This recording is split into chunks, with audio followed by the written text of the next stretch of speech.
see how we're gonna take this off. Well, it's not gonna be the right way, because right after I take it off the trailer, I flipped it right down onto the ground and then dropped it 2 more times before Rogan from Bear Ironworks finally showed me the right way to handle it. I think what we're gonna end up doing is forking it right from the top. Putting the forks right there.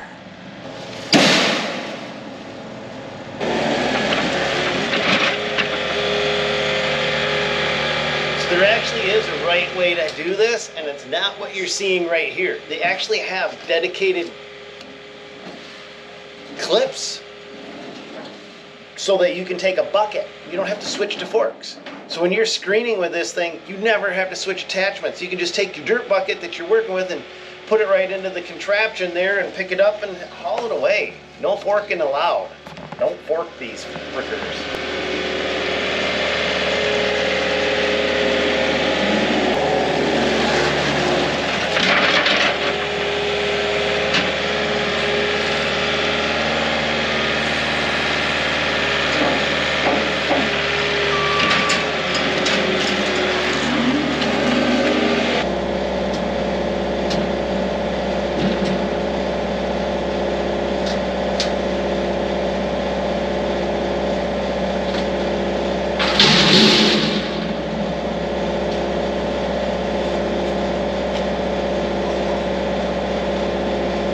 Yeah, they built that heavy.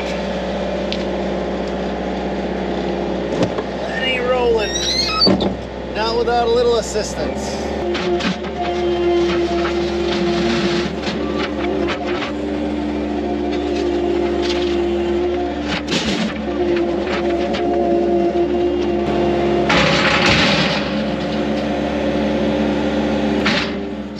Again, wrong way to carry this. But I didn't know any better, and we are going to learn together when the guy that built these things shows up and teaches us.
If you're wondering why we backed up, that's what happens when you stop driving and you start talking and you get old.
I just heard some of you guys go, oh my God, why is he doing that? I just like driving backwards. I guess I'm like Tomater.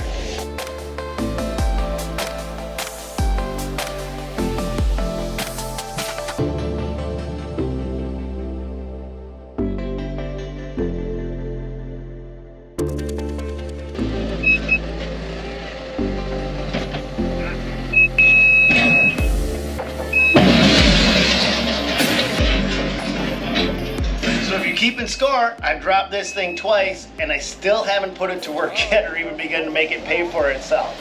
Luckily, they make these things dirt monkey proof.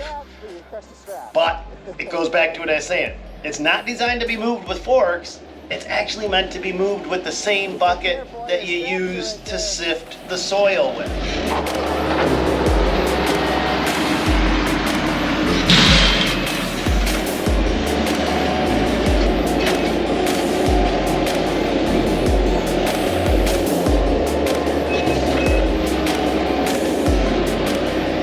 Luckily, they build them tough.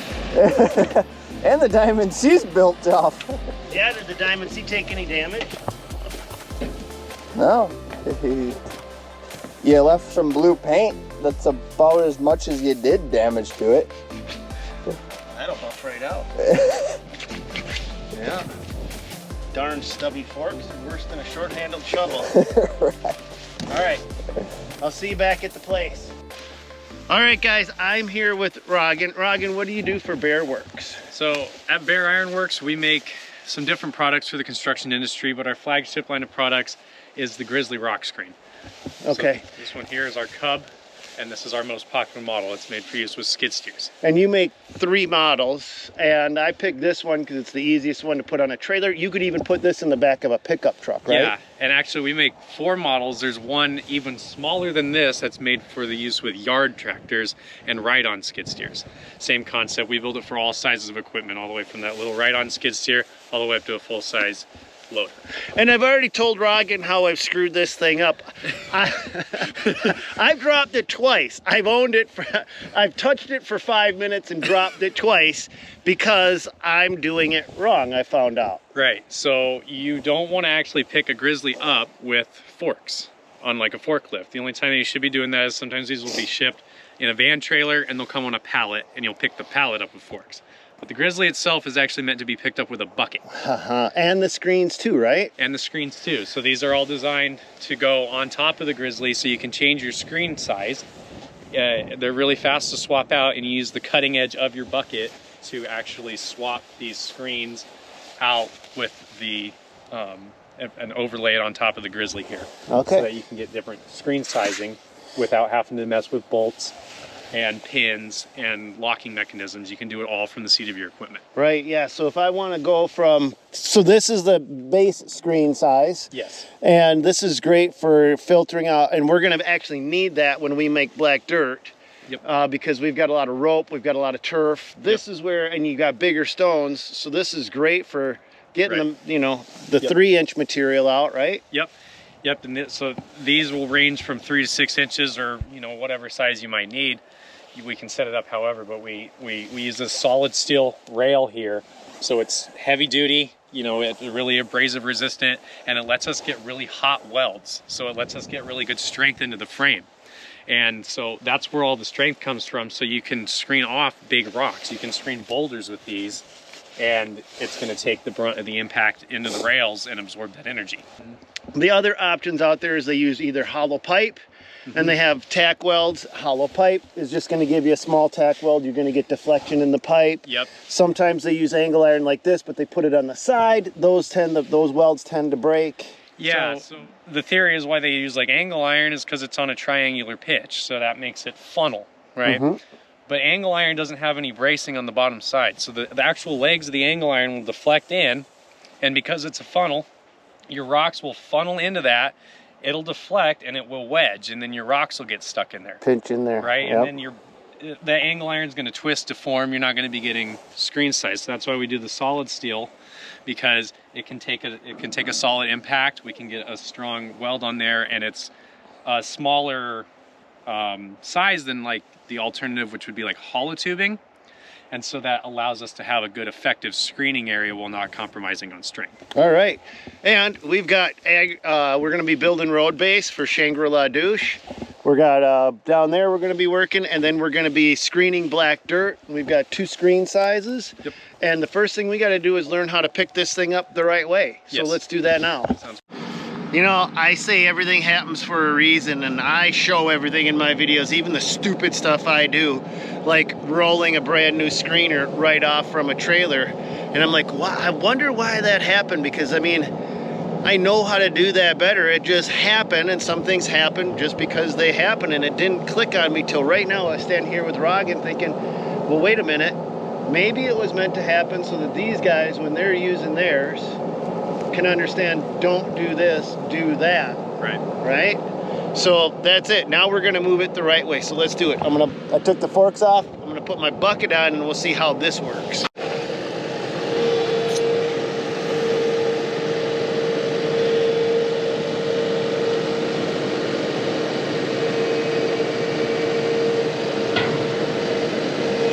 And then you'll pick up and curl out, and then curl away from you.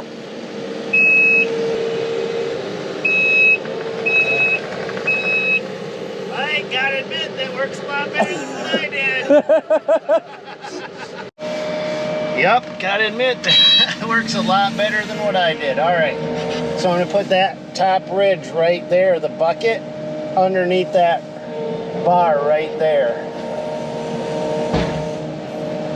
Curl the bucket down, capture it. I can't see diddly squat, neither can you. That's what makes running equipment kind of fun sometimes. You just can't see anything. And there you go. And that's it. Now she's good to go.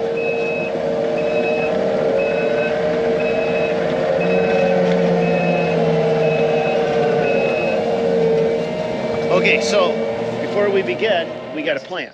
Right? Yes. Because we need to access to the both front and back of this machine. Right, because when you're working with a screening operation, you're really looking at cycle times. Cycle times are important for efficiency, especially if you're doing this professionally. And so we want to think about where we're going to put the Grizzly compared to our source material, compared to where we might be loading out a dump truck, and to where we're going to push the waste material, the stuff that we don't want, where we're going to get rid of it. So we're going to harvest this material over here because this is our most graveliest, best material. Everything else out here is pure sugar sand. But that means I got a bit of work to do because we've got a burn pile here. This is on level. So before we can even begin the process, let's begin the step before we begin working.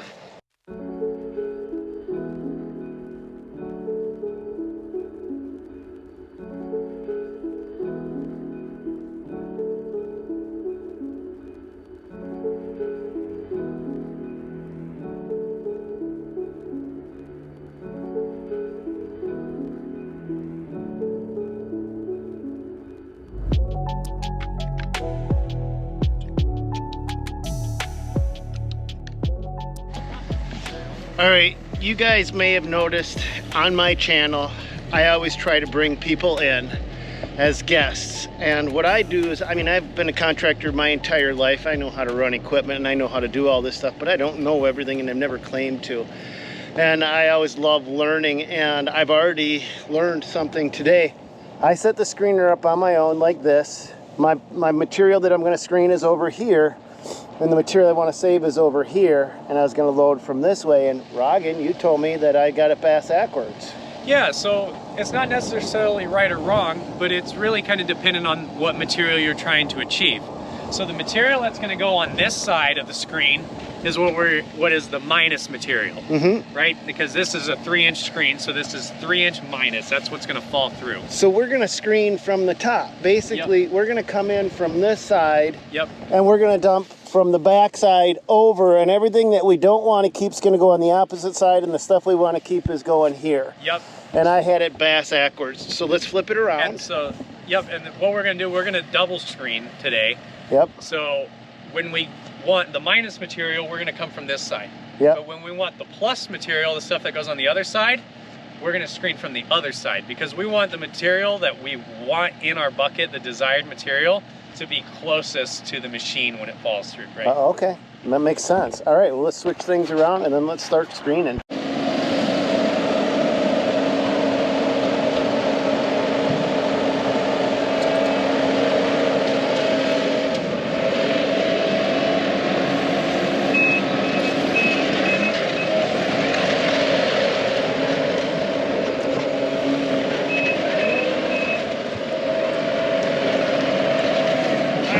Put our first screen on, right? Yes. All right. So we're going to get the 1.5 inch screen. All right.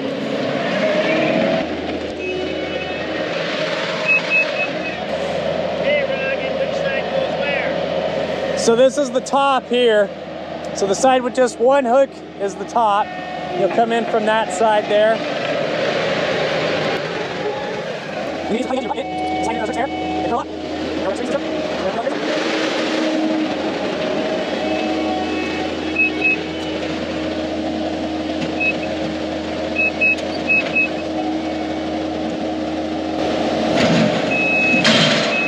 And now it's ready to go. Is that right? Yep. All right. I think we're ready to start making material, right? Yeah. Yep, it's ready to go.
This is just dang good pipe bedding sand. I could see where if you're a utility contractor, having one of these little bad boys on site save you so much in just importing bedding material.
Only thing that seems to be plugging up is some grass roots here.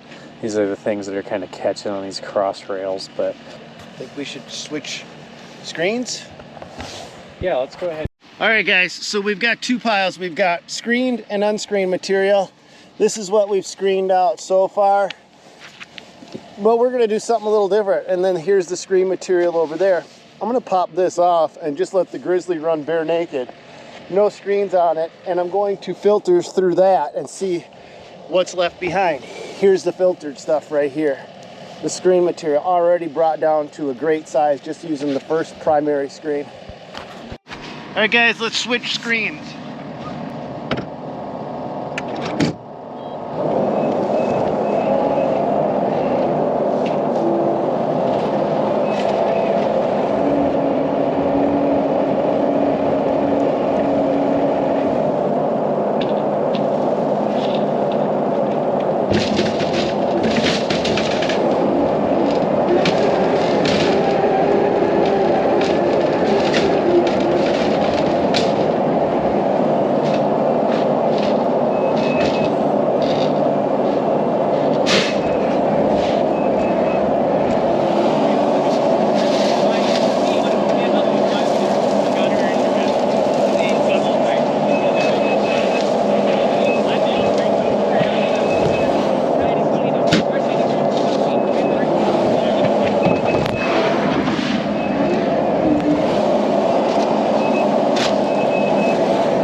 Yeah, let's take a look at what we Put on got. like a baseball field or something. That's pretty fine stuff. Yep, that's so that's been ran through the final screener.